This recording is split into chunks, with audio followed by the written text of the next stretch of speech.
¿Está? Ok. Buenas noches, tengan todos, Dios les bendiga.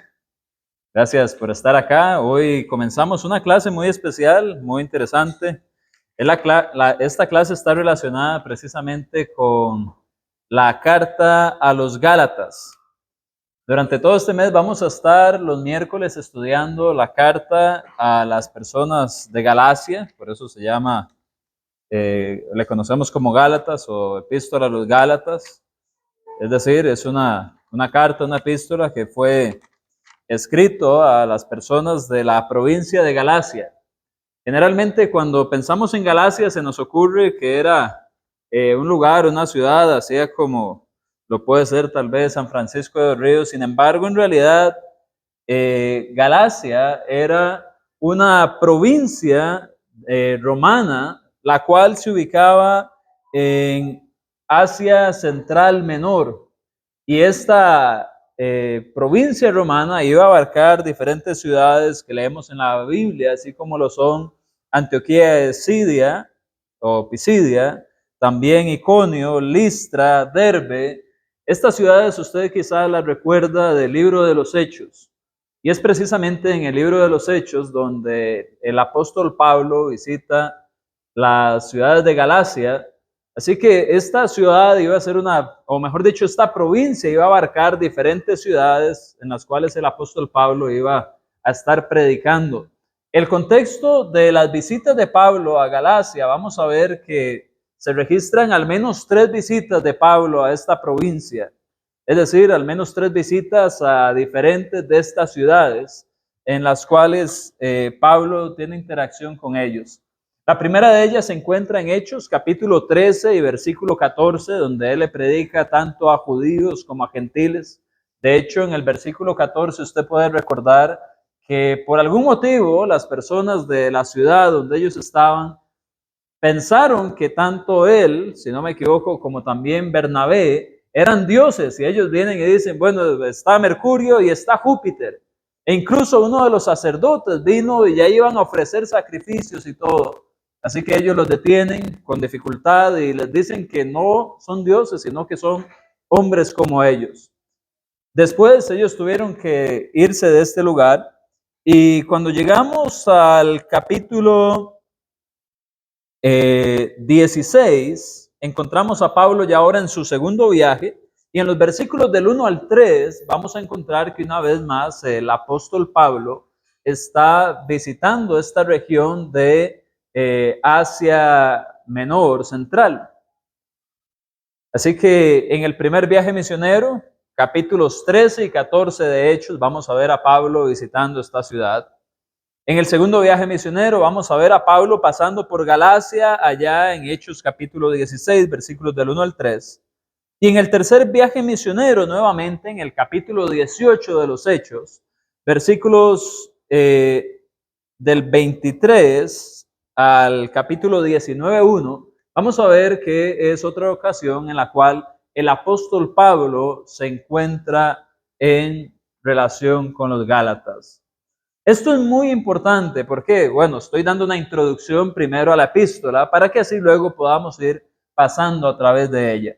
Esto es importante porque esto nos muestra que Pablo tenía una cercanía con esta iglesia, él tenía una relación, habían personas que le conocían, y pues esto viene a darnos un gran cantidad de contexto con respecto a la carta. Cuando vemos el capítulo 13 y 14 del libro de los Hechos, vamos a ver que antecede un problema que sucede en el capítulo 15. En el capítulo 15 podemos recordar el apóstol Pablo viaja hacia Jerusalén y se reúnen las personas de las iglesias en Jerusalén, y había un problema muy importante. Y era que las personas estaban tratando, o algunos de los que se habían convertido al cristianismo, estaban lidiando con ideas en las cuales cristianos de origen judío creían que los cristianos de origen gentil necesitaban participar de la circuncisión y guardar algunas partes de la ley judía. Dentro de las cosas que a los judíos les molestaba era la circuncisión, por ejemplo. guardar las fiestas, como el día sábado, por ejemplo. La alimentación de ellos también venía a ser un gran problema, porque mientras que los judíos iban a evitar alimentos como el cerdo, algunos tipos de pescado, los gentiles estaban acostumbrados a comer de lo que fuera que viniera a las mesas. Así que en el capítulo 15, en Jerusalén, se da esta situación en la cual los cristianos están luchando y hacen venir entonces a los apóstoles a Jerusalén, en las cuales ellos vienen y traen ciertas conclusiones en las cuales definitivamente nos damos cuenta que los cristianos no estaban atados a la ley de Moisés. No tenían que guardar días sábados, no tenían que, sí se les da la instrucción de apartarse de la inmoralidad sexual, del consumir sangre y diferentes cosas, pero queda claro que la circuncisión no era un problema para los cristianos gentiles. ¿Por qué esto es importante? Porque este movimiento que se desata en Jerusalén viene a moverse a diferentes zonas también donde habían judíos cristianos y habían gentiles lidiando. Y ahí es donde surge esa figura de lo que hoy en día se les conoce como judaizantes. ¿Qué es un judaizante? Un judaizante es aquel individuo o aquel grupo de individuos, judaizantes en plural, que iban a tratar de hacer que la ley judía, la ley mosaica, fuera guardada por cristianos. Entonces, cuando el apóstol Pablo le escribe a los Gálatas, él va a hacer diferentes cosas principales. Sin embargo, una de ellas, uno de los motivos principales por los cuales Pablo le escribe a los Gálatas, es precisamente el corregir las desviaciones de enseñanza que se estaban dando entre los cristianos de Galacia. Ellos estaban optando por un evangelio distinto que se estaba predicando, como vamos a ver en el capítulo 1, en el cual muchos estaban tratando de incorporar la ley de Moisés, que ya había sido abrogada, y estaban tratando de incorporarla a las prácticas cristianas, incluso en gentiles, lo cual, como ya mencioné en Hechos 15, quedó claro que no era el caso. Otro de los motivos por los cuales Pablo le escribe a la iglesia de Galacia, y vamos a verlo a lo largo del contenido, especialmente en el capítulo 1, es que él viene a defender su apostolado.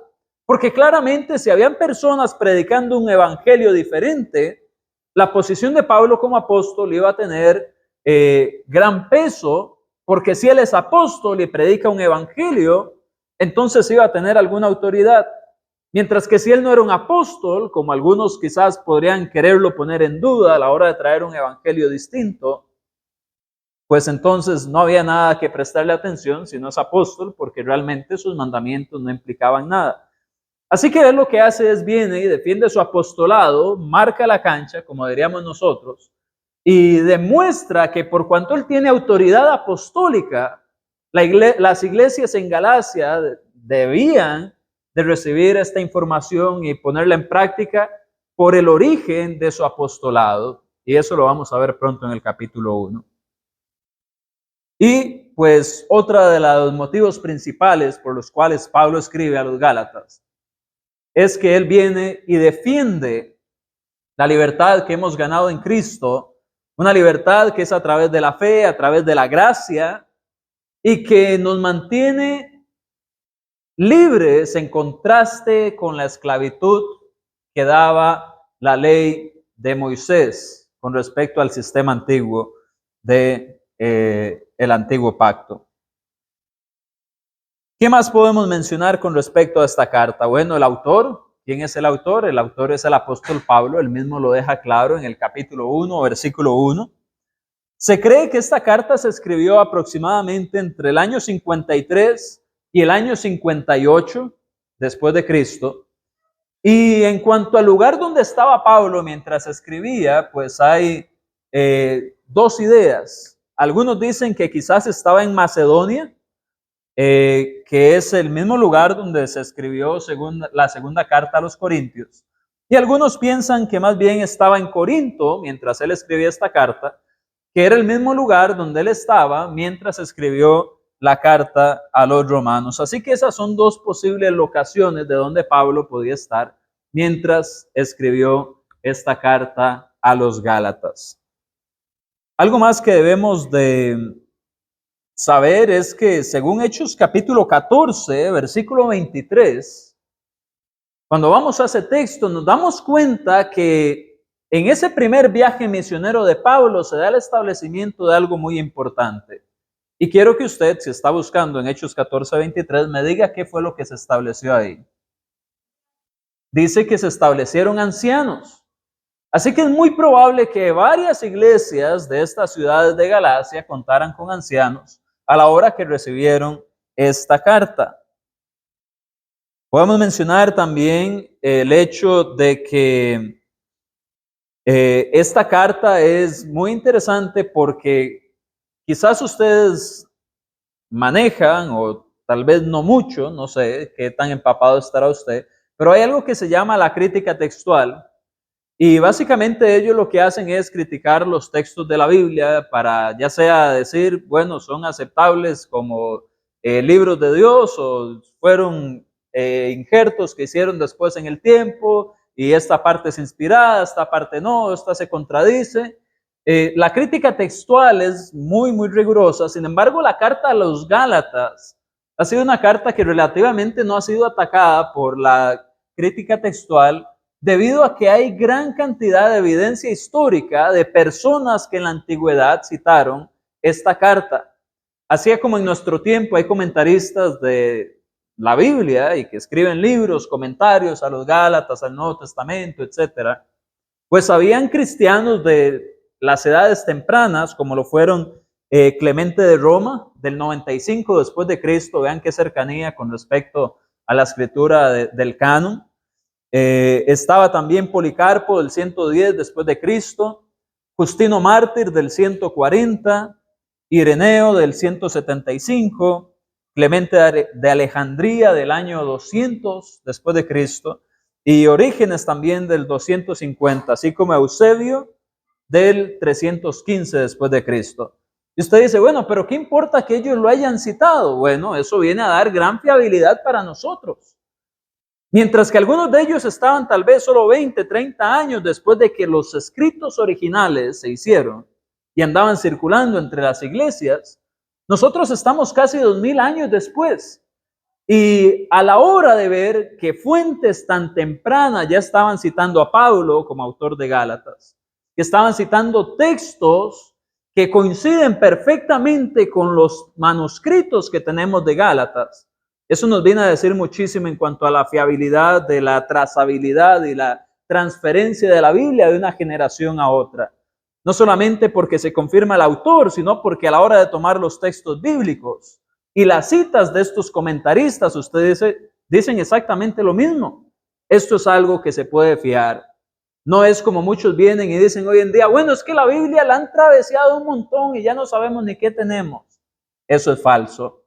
Podemos tomar muestras de escritos comentando las fuentes tempranas de la Biblia, y aunque no son lo mismo en cuanto a que es diferente un comentario o una apología de una doctrina, pero al estar citando el texto, nos damos cuenta que el texto es verídico en lo que es los escritos de la Biblia que se vienen a conservar después. Algo más que podemos mencionar acerca de esto es que Galacia es una provincia que es mencionada comúnmente en cartas como Primera de Corintios, capítulo 16, versículo 1, recuerda, donde se habla que se haga de la misma manera que ordené a las iglesias de Galacia. Así que quiere decir que las personas de esta provincia estaban envueltas en la misma obra que tenían los corintios. Y por otra parte también en 2 Timoteo capítulo 4, versículo 10, se menciona uno de los compañeros de Pablo que se había marchado, estaba con Pablo y se marchó hacia Galacia. Así que vemos cómo la ciudad de Galacia tuvo un papel muy importante, no solamente en el desarrollo de los viajes misioneros de Pablo, sino también a lo largo de la literatura bíblica, puesto que es mencionada incluso en otras partes de la Escritura. Muy bien, esos son algunos aspectos generales con respecto a la epístola. Ahora vamos a ir a lo largo del capítulo 1. Nuestra misión del día de hoy era ver la introducción. Hablamos de la fecha. ¿Cuál fue la fecha? Muy bien. Hablamos del autor. ¿Quién fue el autor? Pablo. ¿Qué era Galacia? ¿Una ciudad o un conjunto de ciudades? Era una provincia, un conjunto de ciudades. ¿Ven? Vamos aprendiendo en esta clase. Eso es bueno. Se trata de aprender, de crecer en el conocimiento. Vamos a ver en el capítulo 1 que tiene tres divisiones principales. Tenemos primero la introducción o el saludo. Esto va a ser del capítulo 1, del versículo 1 al 5. Después tenemos una exposición del motivo de la escritura de la carta, donde él viene y expone las causas principales que va a venir a desarrollar en el resto de la carta. Esto es capítulo 1, versículos del 6 al 9. Y después usted va a tener también la defensa de Pablo y su apostolado, que se encuentra en el capítulo 1, versículos del 11 al 24. Sin embargo, esa defensa del apostolado, vamos a ver que llega incluso hasta el capítulo 2, versículos del 1 al 10. Así que, aunque sigue ahí, no vamos a pasar más allá, nos vamos a quedar en el capítulo 1. Así que vamos a ir leyendo, voy a ir comentando algunos detalles interesantes mientras leemos y a la vez vamos a ir sacando algunas aplicaciones prácticas, porque eso al final es parte de lo importante a la hora de estudiar la Biblia, ¿no? Conseguir aplicaciones prácticas de lo que se enseña. Capítulo 1, versículo 1 dice: Pablo, apóstol, no de hombres, ni por hombre, sino por Jesucristo y por Dios, el Padre que lo resucitó de los muertos. Aquí podemos ver al apóstol Pablo identificándose como autor. Uno de los comentarios que dice el hermano Robert Taylor, si no me equivoco, o de los énfasis que él hace, es que él simplemente se introduce como Pablo. Lamentablemente hoy en día estamos tan interesados en títulos académicos, licenciado fulano, máster tal, doctor tal, ingeniero tal. Perdón ahí a los ingenieros que están entre nosotros. Si sonrío ya usted sabe quién es. Véalo muerto de risa. Perdón. El apóstol Pablo se identifica simplemente con su nombre. Él no pone ahí doctor, rabino, maestro Pablo. Él simplemente dice Pablo. Él se presenta con su nombre. Hoy en día muchas veces quizás estamos muy interesados en lo que son títulos académicos y cosas de ese tipo, pero Pablo acá se muestra con gran sencillez. Ahora él se identifica, sí, como un apóstol, pero recordemos que la palabra apóstol, ¿qué significa? Enviado. Así que Pablo es un enviado, pero aclara de quién. No de hombre, ni de hombres, sino por Jesucristo y Dios. ¿Por qué es esto importante? Porque recuerde que para él establecer su autoridad no por quién es él, recuerde, no por sus títulos, no por sus credenciales, sino por quién es el que lo ha enviado, de manera que la gloria realmente la transmite a quien fue el que lo envió y no la toma para sí misma. Él es un enviado de Jesucristo y del Padre. Al no ser un enviado de los hombres, él viene a tener entonces la autoridad de acuerdo a quien le envió. Si le hubiera enviado otro hombre, pues no hubiera tenido mucho peso en esta carta. Pero si es Dios el que lo envió a ejercer este ministerio, vaya que la iglesia en Galacia o las iglesias en Galacia tenían que prestarle atención. Ahora, ¿en qué momento fue que Jesucristo envió a Pablo a predicar? Bueno, Seguimos en el contexto del libro de los Hechos. Podemos recordar en Hechos capítulo 9, donde se nos da la primer conversión de Pablo. Bueno, no la primer conversión, el primer relato de la conversión de Pablo. Luego nuevamente en el capítulo 22, Pablo viene y menciona su conversión otra vez, y luego lo vuelve a hacer en Hechos capítulo 26. Así que en estos tres relatos podemos ver cómo en el capítulo 9, en el 22 y en el 26, el apóstol Pablo relata cómo esa voz del cielo le habló a él, le envió a ir hacia Damasco, le habló acerca de los muchos padecimientos que iba a pasar a causa del evangelio, y ya el resto de la historia usted la conoce o la puede conocer si empieza a leer el libro de los Hechos. Pero la idea es, él no se nombró a sí mismo. No lo enviaron los hombres, lo envió Dios mismo. Vamos a ver acá otra cosa que para mí es muy interesante, y es que cuando habla de Dios Padre, ¿qué dice ahí? Dios Padre que lo resucitó de los muertos. ¿A quién? Claramente a Jesús, que era el que había mencionado anteriormente. Para mí esto es muy interesante porque cuando lo leemos rápidamente uno dice, sí, Dios levantó a Jesús de los muertos. Sin embargo, si usted se pone a pensar, hay algunos textos que nos dicen que el Padre lo levantó de los muertos. Hay otros textos que nos dicen que el Espíritu Santo lo levantó de los muertos. Y vemos otros textos donde Jesús mismo clama que Él iba a entregar su vida y la iba a tomar otra vez. Esos textos, si usted los quiere anotar, no los vamos a leer. Por ejemplo, donde se habla del Padre, aquí en Gálatas 1:1 es uno de esos. Pero también en Hechos 2:24, en Romanos capítulo 6, versículo 4. Con respecto al Hijo, resucitándose, venciendo la muerte, podemos ver Juan 2:19 y Juan 17, versículos del 17 al 18. En cuanto al Espíritu Santo, resucitando al Hijo, podemos ver Romanos capítulo 8, versículo 11, y Primera de Pedro capítulo 3, versículo 18. Por eso les dije que trajeran una libreta y un lápiz. A menos que usted se haya aprendido eso, si no, se le va a perder toda esa información.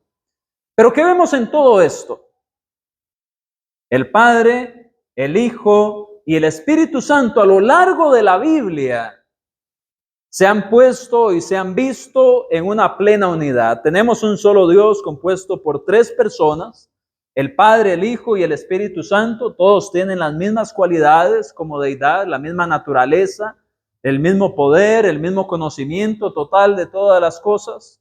Y aún en la resurrección del Hijo, desde su planeamiento, su ejecución, e incluso en la Escritura, vemos cómo los tres trabajaron completamente unidos en esto. Así que no se extrañe que algunas partes diga que fue el Padre, o que fue el Hijo, o que fue el Espíritu Santo. Las tres personas de la deidad trabajaron en esto. Versículo 2 dice, y todos los hermanos que están conmigo a las iglesias de Galacia. Para mí este texto es muy importante también en el versículo 2. ¿Por qué? Porque ¿quién está escribiendo acá? El apóstol Pablo. Cualquiera diría, es un apóstol. Pero ¿quiénes estaban con él? Otros hermanos. Así que esto nos muestra que el trabajo en equipo y el trabajo en compañía es algo vital incluso para un apóstol. Imagínense para nosotros como cristianos. Si el apóstol, que era inspirado por el Espíritu Santo, que la providencia de Dios le iba acompañando por todo su viaje misionero hasta que cumpliera su misión, necesitaba compañía, él se gozaba en estar con los hermanos. ¿Cuánto más nosotros hoy en el siglo XXI, año 2025, debemos de esforzarnos por aprender a vivir unos con otros, por aprender a trabajar unos con otros y aprender a disfrutar esto que Dios nos da, porque esta vida es corta y mientras nos tenemos hay que saber valorar eso. Pablo pudo no haber puesto esto, pero él quería que la gente de Galacia supiera que habían otros hermanos con él. El cristianismo no se hizo para que estemos solos. El cristianismo se hizo para vivirlo acompañados. De esa manera, sea que estemos en un momento alegre, en un momento triste, en un momento difícil, si estamos rodeados de más personas, el trabajo se hace más llevadero. En este caso, el apóstol Pablo estaba en medio de un viaje misionero. Lea el libro de los Hechos y usted se va a dar cuenta cómo incluso en Galacia, capítulo 14, capítulo 13, lo intentaron matar varias veces. No es fácil el cristianismo, pero acá se nos muestra que el compañerismo y la compañía es vital para el ministerio que estemos desarrollando. Y bueno, aquí se nos muestra que es a las iglesias de Galacia, versículo 2, lo cual ya hablamos que era una pluralidad de iglesias y no una sola ciudad. Versículo 3, dice así: gracia y paz sean a vosotros de Dios el Padre y de nuestro Señor Jesucristo. Esto es un saludo muy común que usted va a encontrar en las cartas de Pablo, gracia y paz, gracia y paz. ¿Por qué él hace esto? Bueno, ambas ideas de gracia y de paz eran comunes entre los judíos y entre los gentiles. Si usted ha visto algunas series del tiempo antiguo, tiempo bíblico, ¿cuál es una frase que ellos decían para saludarse o despedirse? Shalom, dicen por acá. Esa palabra shalom es precisamente la palabra que significa paz, que en el griego sería la palabra eirene. Y Pablo lo que está haciendo entonces es tomando una frase de saludo común para los judíos y aplicándola a los judíos. De igual manera, los gentiles, por lo general, iban a desear la gracia, el favor en el caso de los gentiles paganos, de los dioses, pero en el caso de los gentiles cristianos, del Dios Todopoderoso. Y esto nos muestra entonces también a nosotros que entre los hermanos siempre nos debemos de desear lo mejor. Siempre debemos de desear lo mejor para mi familia espiritual. No se vale tener envidias, no se vale tener malos deseos, no se vale tener prejuicios. Cuando estamos entre nosotros, e incluso con nuestros enemigos, pero cuando estamos entre los cristianos, siempre es una buena oportunidad para desearnos el favor de Dios, gracia, y también la paz que solamente Dios puede dar. Veamos que esa gracia viene de Dios el Padre y también del Señor Jesucristo. Ahora vea qué interesante el versículo 4. ¿Quién lo puede leer, por favor? ¿Cuál sería el mismo por nuestros pecados para librarnos del presente humano, conforme a la voluntad de nuestro Dios y Padre? Muy bien. Como vemos en este texto, el apóstol Pablo, dentro de su salutación, aprovecha y le recuerda a los Gálatas algo que muchas veces olvidamos. Y es que esta gracia, esta paz que podemos recibir, estas bendiciones que tenemos, no las recibimos de balde. Nosotros estamos en esta condición de paz para con Dios, precisamente porque Jesucristo se dio a sí mismo por nuestros pecados. Es muy fácil olvidar de dónde venimos. Es muy fácil olvidar de dónde Dios nos rescató y ahora sentirnos que todo fluye excelente. Pero cuando recordamos que Jesús murió por nuestros pecados y que por ese motivo nos libró de muchas cosas, y en el caso de los Gálatas, por ese motivo fueron librados de la ley mosaica para entrar en un nuevo pacto, el recordar el sacrificio de Jesús se convierte en algo vital. Muchas veces los cristianos terminamos apartándonos del camino, comenzamos a debilitarnos, comenzamos a cambiar las prioridades espirituales por prioridades de este mundo a causa de que olvidamos lo que Dios hizo por nosotros. Y es que Jesús entregó su vida para que nosotros pudiéramos tener esta relación con Dios. Si quiere anotar algunos textos relacionados a que se dio a sí mismo por nuestros pecados, anote Mateo 20:28, Primera carta de Timoteo, capítulo 2, versículo 6, Tito 2, versículos del 11 al 14, y Hebreos, capítulo 2, versículos del 9 al 10. Es importante recordar de dónde nos sacó Dios, porque seamos sinceros, si olvidamos de dónde Dios nos sacó, si tomamos esa información y la ponemos allá en el almacenamiento de la bodega que nunca buscamos, es fácil convertirse en un desagradecido con Dios porque, ok, tengo esta posición ahora, pero antes yo estaba peor, pero como no lo considero, doy por un hecho donde estoy ahora. Es bueno entender que Jesús no tuvo que hacer una gran caminata, no tuvo que invertir una suma de dinero, tuvo que dejar su trono de gloria para ir a morir como un bandido en la cruz. Así que debemos de recordar de dónde venimos. Ahora, hay un gran motivo por el cual nos libró de los pecados, según el versículo 4. ¿Y cuál es ese motivo? Para librarnos, dice acá, del presente siglo malo, conforme a la voluntad de nuestro Dios y Padre. Es decir, la muerte de Jesús no fue un plan B, no fue algo que salió en último momento. Esa era la voluntad del Dios y Padre. ¿Para qué? Para que fuéramos librados, dice el texto, del presente siglo malo.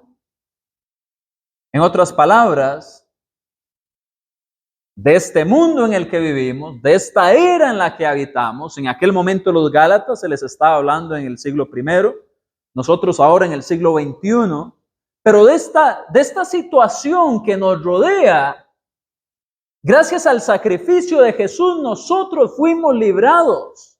No solo en el sentido de que solo por un poco de tiempo vamos a pasar por este mundo donde hay asesinatos, hay robos, hay drogadicción, hay prostitución, hay un montón de pecados terribles, violencia, guerras. Eso es todos los días. No solamente que gracias al sacrificio de Jesús, después de esta vida, iremos a algo mejor eternamente, sino que Dios nos tomó de estar siendo parte de todo eso en este mundo y nos libró de la condenación que este mundo merece a causa de su maldad. ¿Cómo fue eso? Bueno, quizás usted puede recordar Romanos capítulo 12, versículos 1 y versículo 2, donde se habla precisamente de que nos presentemos delante de Dios como ¿qué? Romanos 12, 1 y 2, sacrificio vivo delante de Dios. Y en el versículo 12 nos habla de una renovación de nuestra ¿qué? De nuestra mente. Ya no estamos pensando igual que el mundo lo hace. Ya no estamos viviendo de la forma que el mundo lo hace. Ahora estamos en un tipo de vida que ya no merece condenación como el mundo lo merece. Y eso es algo hermoso. Porque aunque vivimos en este mundo, no estamos atados a vivir como el mundo lo hace. Antes de conocer a Jesús, si usted no creció en la iglesia, o incluso a veces los que han crecido en la iglesia, hay un punto en el cual se llegan a perder a sí mismos, si son honestos. Y donde las tentaciones, las cosas que nos rodean, nos llegan a acaparar, y por acapararnos estamos atados al mundo porque somos parte de él. Sin embargo, recuerde también textos como Juan capítulo 17, versículos del 15 al 18. ¿Quién lo puede leer, por favor? Y Primera de Juan capítulo 2, versículos del 15 al 17. ¿Quién tiene el primero? Sí, esa es una oración de Jesús antes de ser apresado. Y luego tenemos la carta de Juan, capítulo 2, primera carta de Juan 2, del 15 al 17. Adelante.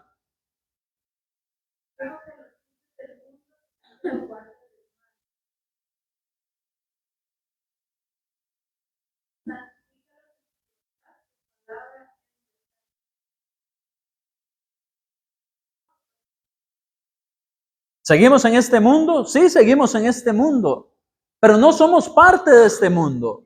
Hemos sido librados de la condenación que este mundo va a recibir. ¿Quién tiene Primera de Juan 2, versículos del 15 al 17? Steven le ganó, lo siento. Ya. Steve.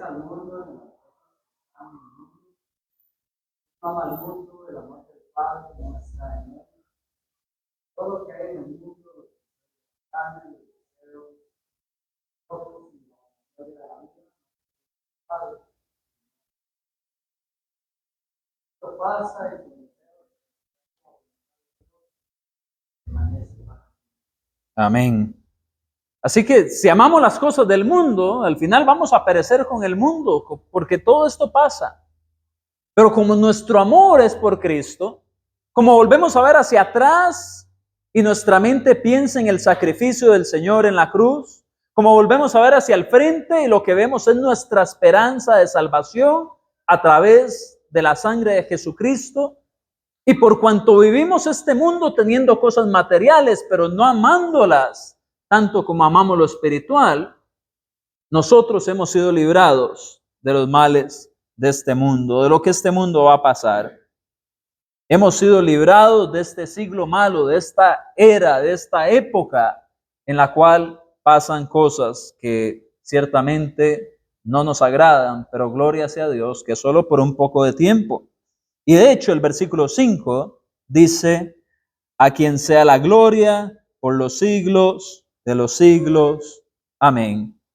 Así que aquí Pablo viene y hace, creo que esto se le llama una eulogía o una exaltación a Dios, unas palabras que hablan bien con respecto a Dios, le da la gloria, lo exalta, y es que de verdad no hay manera en que nosotros podamos volver a ver nuestra vida cristiana sin detenernos y exaltar a nuestro Dios. Nunca es un mal momento para uno venir, volver a ver lo que Jesús ha hecho por nosotros y decir, gloria a Dios, de verdad, es que me esperaba la eternidad con llanto, con dolor, con lágrimas, sin esperanza, sin amor, sin nada de lo bueno, pero por lo que Dios hizo por mí, aun cuando fallé un montón de veces, tengo esta esperanza. Gloria sea a Dios. O como dice Pablo, a quien sea la gloria por los siglos de los siglos. Amén. Y junto a este pensamiento usted puede anotar el Salmo 89:7, que voy a leer para ustedes, que es algo que el pueblo de Dios debe de tener en mente. Dice así: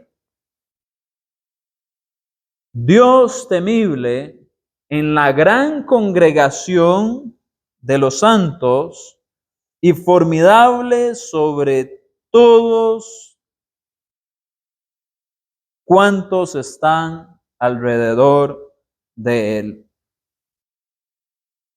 De hecho, del versículo 5 dice, celebrarán los cielos tus maravillas, oh Jehová, tu verdad también en la congregación de los santos. Porque ¿quién en los cielos se igualará a Jehová? ¿Quién será semejante a Jehová entre los hijos de los potentados? Dios temible en la gran congregación de los santos, versículo 7, y formidable sobre todos cuantos están alrededor de él. Si nosotros somos de esa congregación, que para mí es muy interesante, no sé si en la versión griega del Antiguo Testamento se usa la palabra eclesía o congregación en ese Salmo 89, pero es exactamente la misma palabra. Cuando la palabra iglesia aparece en el Nuevo Testamento, básicamente está diciendo ahí congregación. Eso es lo que significa iglesia. Una congregación, una asamblea, un grupo del pueblo de Dios. En algunos casos no necesariamente del pueblo de Dios, pero en el contexto de esto sí.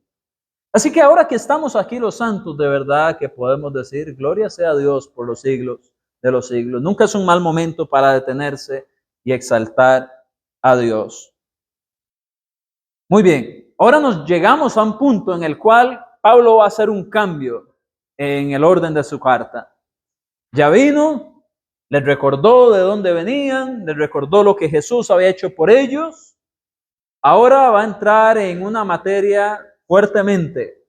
Vea lo que dice acá, versículo 6.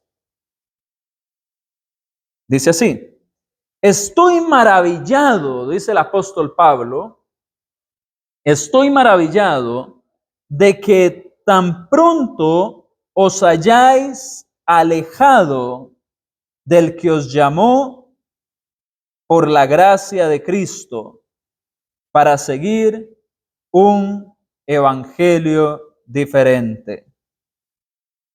Cuando usted ve esta palabra que dice acá, estoy maravillado, es la palabra en griego thaumazo, y esta palabra thaumazo es muy interesante. ¿Por qué? Porque se usa en otras secciones de la Biblia para mostrar una gran exaltación, una reacción de maravilla que cuando nos ponemos en el contexto uno dice, vaya, eso es algo increíble. Y esa es la situación en la cual se encuentra Pablo al recibir las noticias de lo que estaba sucediendo con la iglesia en Galacia. ¿Quién puede leer, por favor, Lucas 24:41? Y otra persona que lea Mateo 15:31. En esos mismos textos se usa la misma palabra, thaumazo, para maravillado. Pablo estaba maravillado, pero ¿qué tan fuerte es esta expresión? ¿Qué tan fuerte es esta idea? Vamos a ver qué pasó en esos otros textos. ¿Quién lo puede leer, Cristo? Como todavía ellos de gozo no lo creían y estaban maravillados, ¿tenéis aquí algo de comer? ¿Estaban qué? ¿Y a quién estaban viendo resucitado? ¿Usted alguna vez ha visto un muerto que haya resucitado? Póngase usted en el momento. Usted sabe de alguien que murió, de alguien que ya sepultaron, esa persona la atravesaron en su costado con una lanza, le atravesaron sus manos, sus pies, ni siquiera le quebraron las piernas a los romanos porque ya estaba claro que estaba muerto. O sea, no había manera ya de remediar esto. Y 3 días después se aparece esa persona al frente suyo y todavía le dice, bueno, ¿qué hay de comer? ¿Qué vamos a comer? Comamos esto. Eso no es un asombro de, ay, mira, está resucitado frente a ellos. Maciel tiene el otro texto ahí. ¿Qué dice?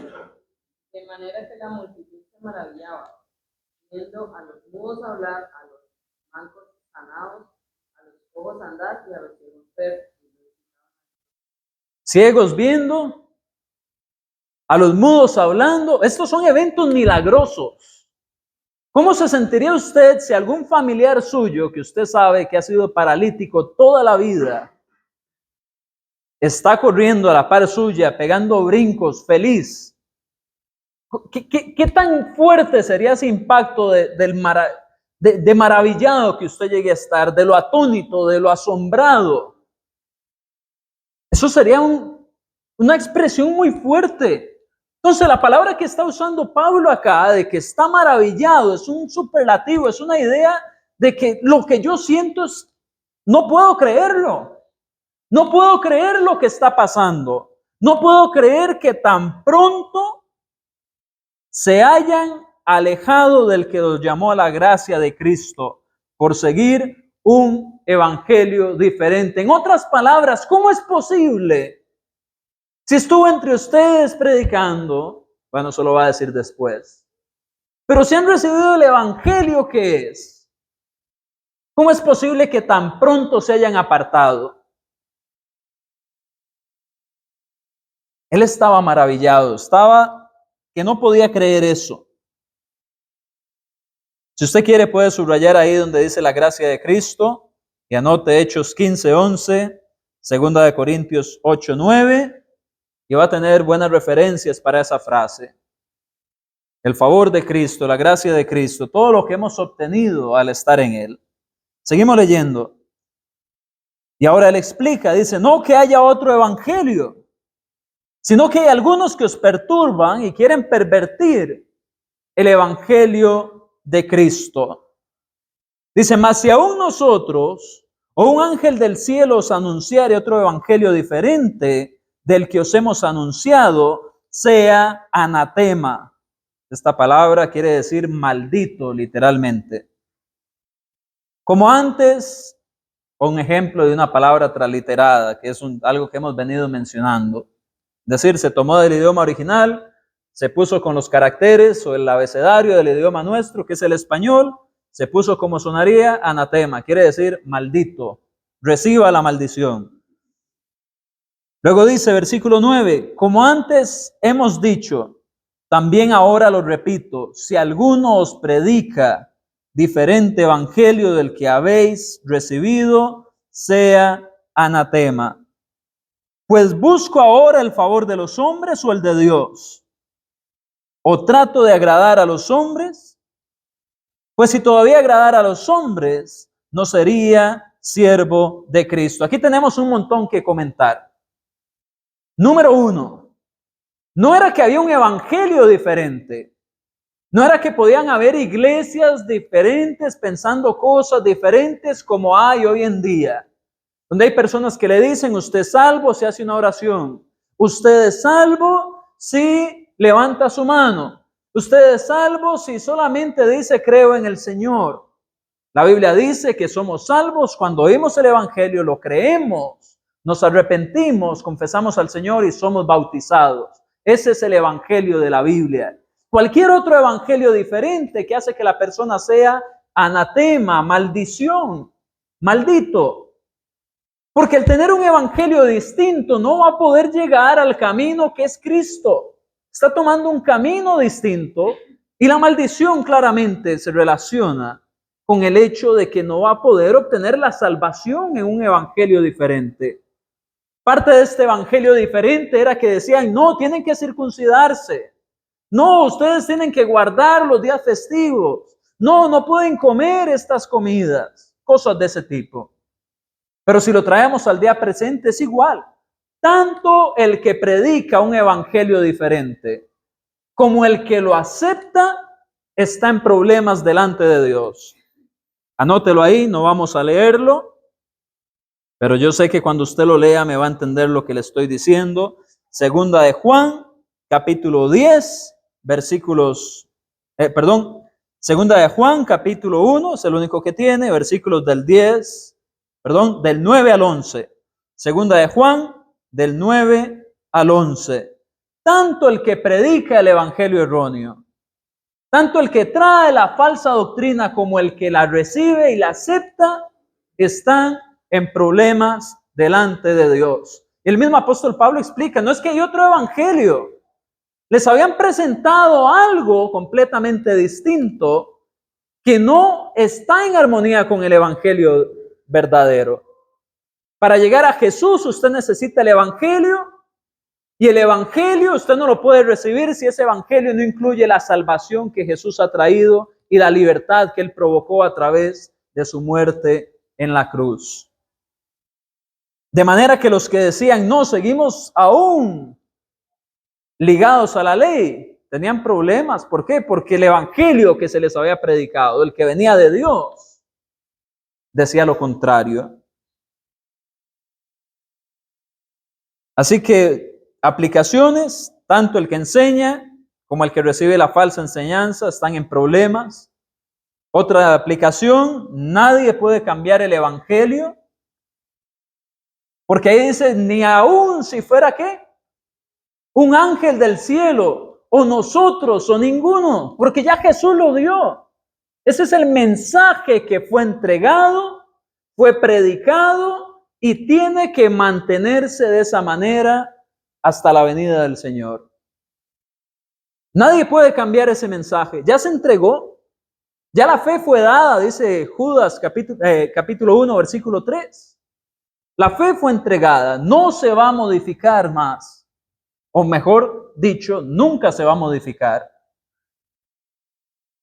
Y otra aplicación que podemos tener del versículo 10 es precisamente el hecho de que algunas veces, voy a cambiarlo, muchas veces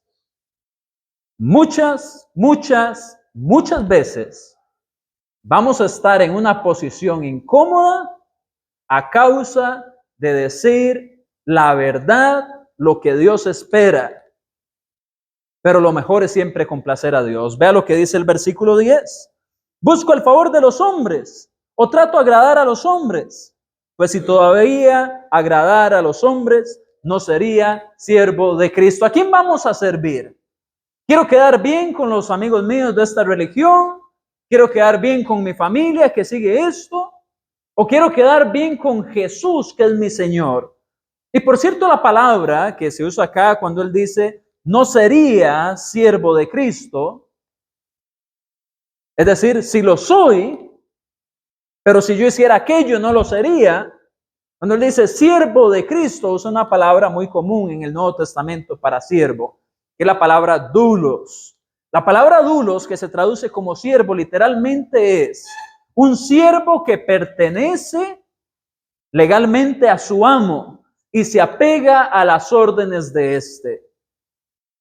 Es decir, si venimos a ser siervos de Jesús, no condicionamos sus órdenes, no condicionamos lo que tenemos que hacer, le pertenecemos a Él y honramos con gratitud el favor que Él nos ha hecho de habernos tomado como siervos. A veces nos sentimos señores de nuestra vida espiritual. A veces creemos que podemos decidir cuándo sí y cuándo no me involucro. Cuándo sí y cuándo no soy activo. Cuándo sí y cuándo no me comporto más o menos espiritual alrededor de las personas con las que vivo. Pero acá la idea de siervo es alguien que ya permanentemente le pertenece a su Señor. Si le pertenecemos a Jesús permanentemente y el doulos es el que honra sus mandamientos y los hace, siempre tenemos que honrar a Cristo.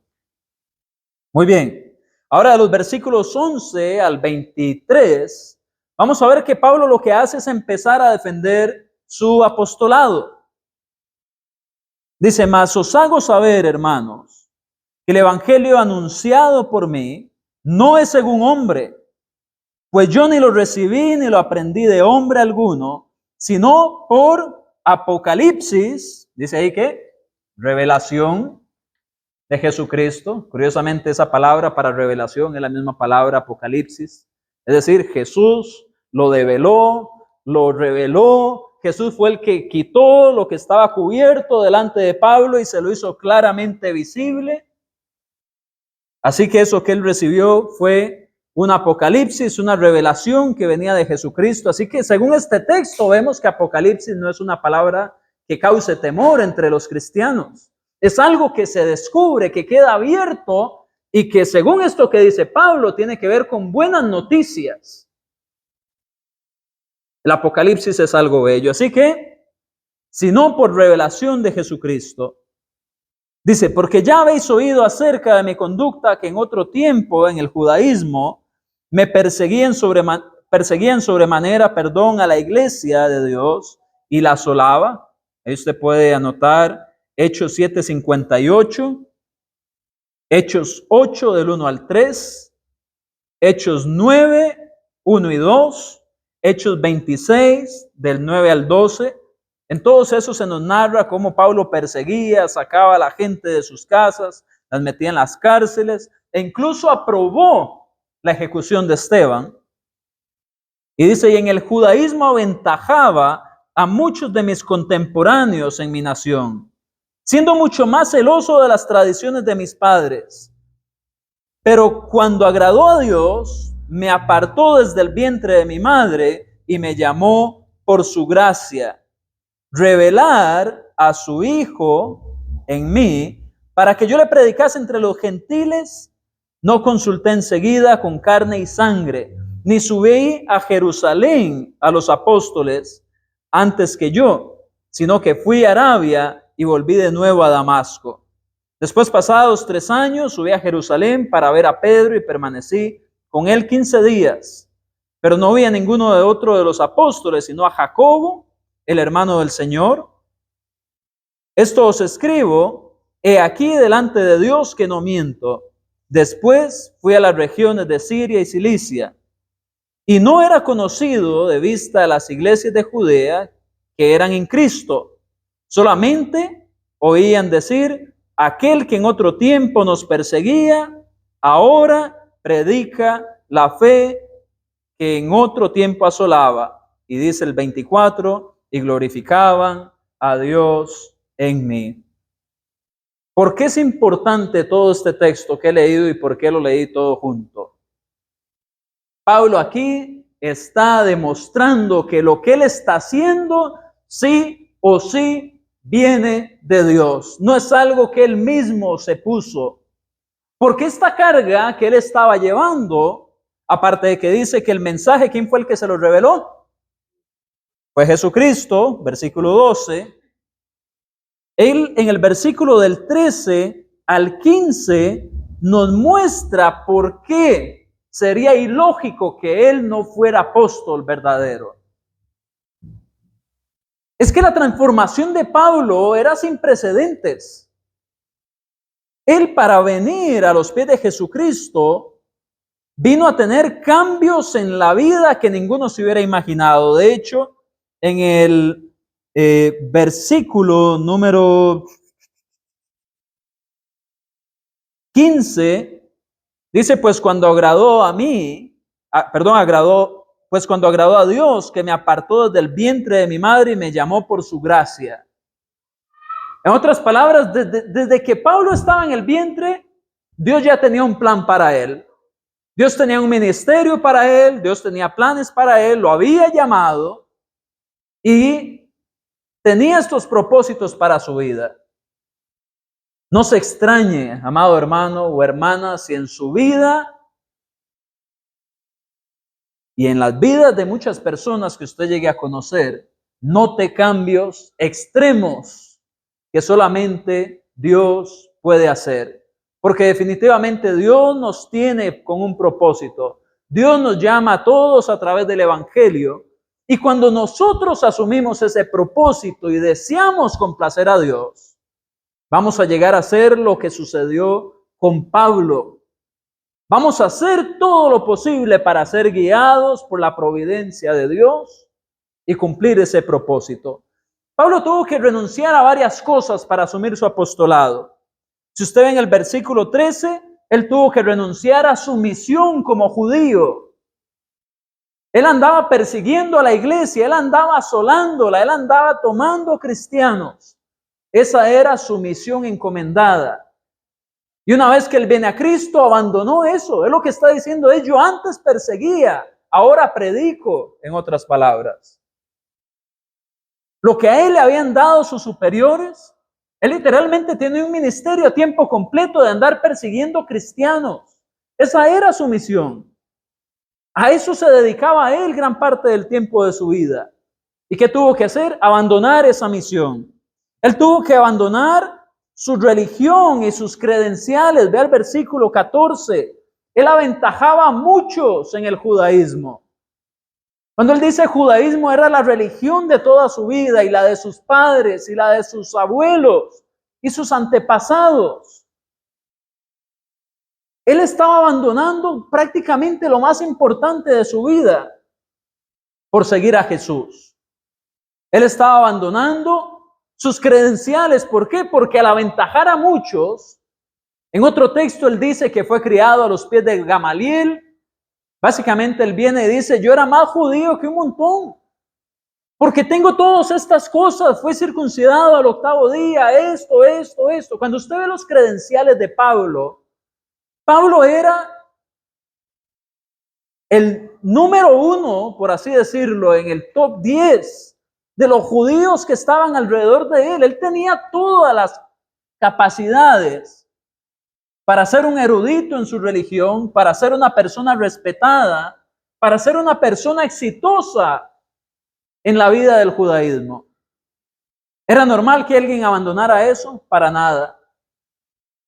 Él pudo haber sido alguien que mantuviera su posición y ¿qué hizo? La abandonó. Abandonó la tradición de su familia, versículo 14.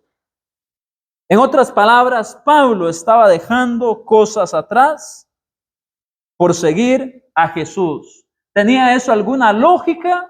No.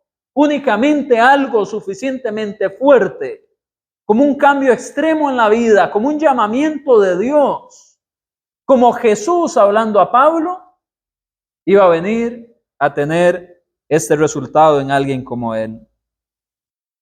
Luego en el versículo 16, 17, 18, 19, incluso en el 20 dice que habla delante de Dios, que no miento. ¿Qué dice él? Que él apenas se convirtió, no fue de una vez a Jerusalén a encontrarse con los apóstoles. ¿Por qué es eso importante? Porque es importante que él no fue de una vez a Jerusalén. De hecho, cuando usted ve en el texto, aquí se nos dan datos de que estuvo como 3 años entre Damasco, visitar Arabia, regresar a Damasco y hasta después va a Jerusalén. Porque es importante que en 3 años Pablo se quedó en estas regiones, no solamente predicando, sino que no fue a Jerusalén. Porque lo que él está probando es que lo que él enseña es algo que no recibió de hombre. Si él hubiera ido a Jerusalén, hubieran dicho, claro, Pedro y Juan y los otros discípulos le enseñaron todo lo que usted sabe. Entonces, como usted fue a Jerusalén y le enseñaron todas esas cosas, por eso es que usted vino a predicar, pero usted no viene de Dios. Pero el que les dice, yo no fui a Jerusalén hasta después de 3 años. Y de hecho solo me encontré a uno de los apóstoles y a un hermano de Jesús. Es decir, todos esos 3 años que estuve predicando fue por revelación de Dios, porque soy un apóstol de Jesucristo. Eso es muy importante acá. Ahora, el hecho de que Jesús tuvo un hermano, pues aquí lo aclara en el versículo 19. Usted puede anotar Mateo 13:55. Jesús tuvo hermanos, María tuvo más hijos. Mateo 13:55.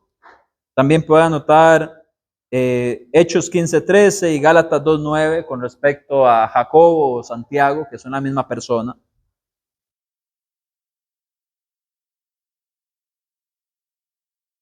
Así que eso es un dato interesante. Se topó al hermano de Jesús. Antes los hermanos de Jesús no creían en él. Usted lo ve en Mateo.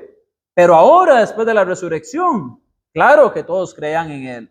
Y ahora hasta tenían posiciones importantes. 2 de ellos escribieron cartas que están en el Nuevo Testamento.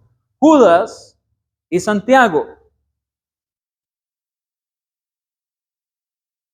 Algo importante, versículo 20, cuando él dice delante de Dios que no miento, en el idioma griego no aparece nada referente a posición. De hecho, la idea es como si Dios ve que no miento. Acá lo traducen como delante de Dios. La idea es Dios está viendo que no miento. Si quisiéramos hacer una aplicación práctica, cuando nosotros hablamos la verdad, ¿usted se da cuenta que Dios está viendo si mentimos o no mentimos?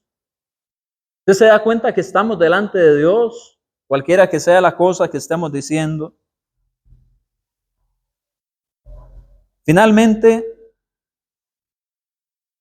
un par de cositas.